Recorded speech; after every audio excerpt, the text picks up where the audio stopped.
watch Yo Gabba Gabba? I've seen it a couple of times. It is not on big on Hal's playlist. Really? Yeah. I am addicted to Yo Gabba Gabba. You like it, huh? Yeah, DJ Lance, Tootie, Muno, Broby, Fufa. It's awesome. And one of the things is, you've got to take your turn, you've got to take your turn, you've got to take your turn. Mm-hmm. Take your turn. Right? It's something to take your turn. So what's the point of the song? I'm not sure. I think it's every man for himself. We're in a phase with Hal. He started preschool.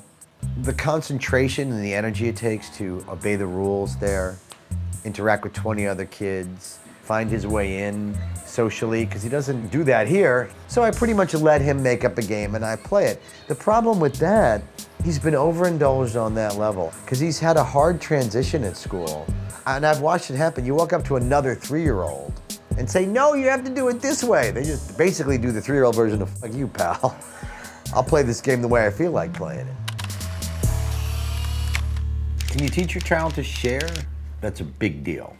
It's hard going from an only kid where you get all the attention to, what do you mean there's other kids? Exactly. It used to be the me show. Right. Starring me, about me, with a lot of me in it. And suddenly, they're not even looking at me. My son is the worst sharer in history. Is that true? Well, there's probably, like, I assume Henry VIII was worst. He was the one, the other kids would grab the thing, and Walter would be the one, hey, we need to learn to share. That's not fair for you to just come and grab that out of my hand. Like, we can both play together. Do you want to come back and play? He's like, he's just a little diplomat. Parents get so intense about their kid sharing with your kid sharing with them. They intervene before the kids can work it out. The overlay of parental anxiety is, oh no, if my child is grabbing things away from another child, he's going to grow up to be a barbarian. Or other parents are going to see me as raising an out-of-control child, right, and they will criticize me. You see a lot of playground monster parents who are just all up in their kids' grill and just mediating every moment. But I've tried to be like, let them figure it out kind of thing. What do I do when my child takes a toy? He's a year and a half old and he takes somebody else's toy. And I'm talking about realistic expectations, not unrealistic expectations, age-appropriate expectations. I expect a 1.5-year-old to go and take a toy from another child without being reprimanded or shamed. Yes. You know, however, society will tell many people, oh no, you gotta teach that child to share, and often humiliate them. That's not nice, you took that toy from Johnny. There's a better way. Learning to share materials is a whole lot easier than learning to share people and ideas.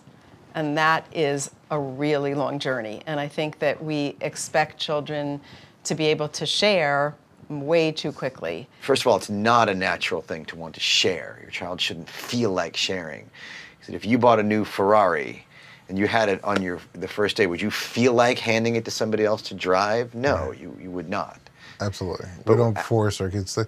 But there is a difference between the new Ferrari and the old lawnmower.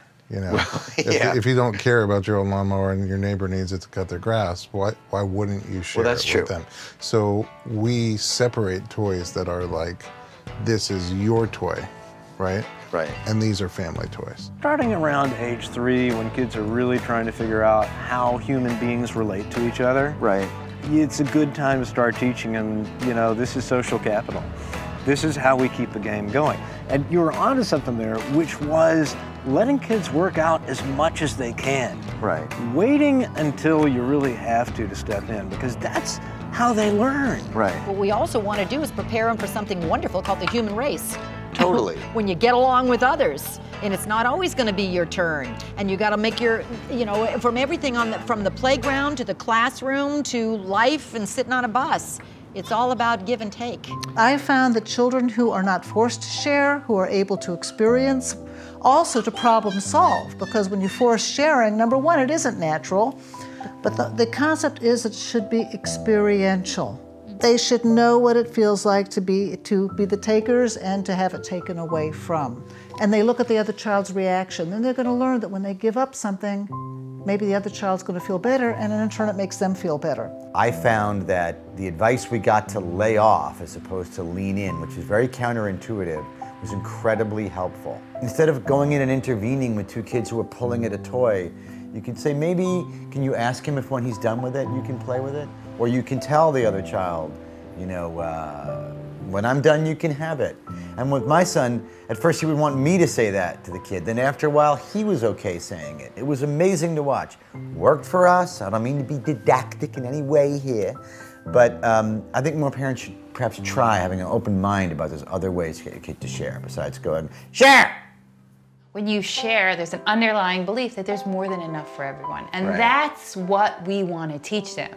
This is an abundant world. Right. There is more than enough. As you give, you share. As you become, you receive. So let's do that. If you hold things really tight, that's that lack mentality. You know, I mean, they're making decisions early on. So you want them to decide, the world will support me. There's more than enough to share. Unless you're a big Sonny and Cher fan, then it's completely appropriate to yell, Cher! Especially if she's singing, dark glitter, play black magic when the clock struck on the 12. That's my Cher impression. If I could turn back time. That was my Cher hair flip.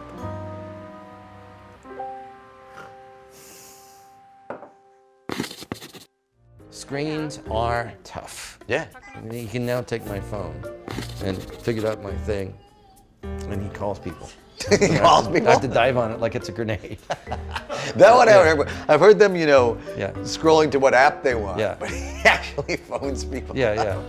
It's like, hi, Steven Soderbergh. I am so sorry. My kid called you.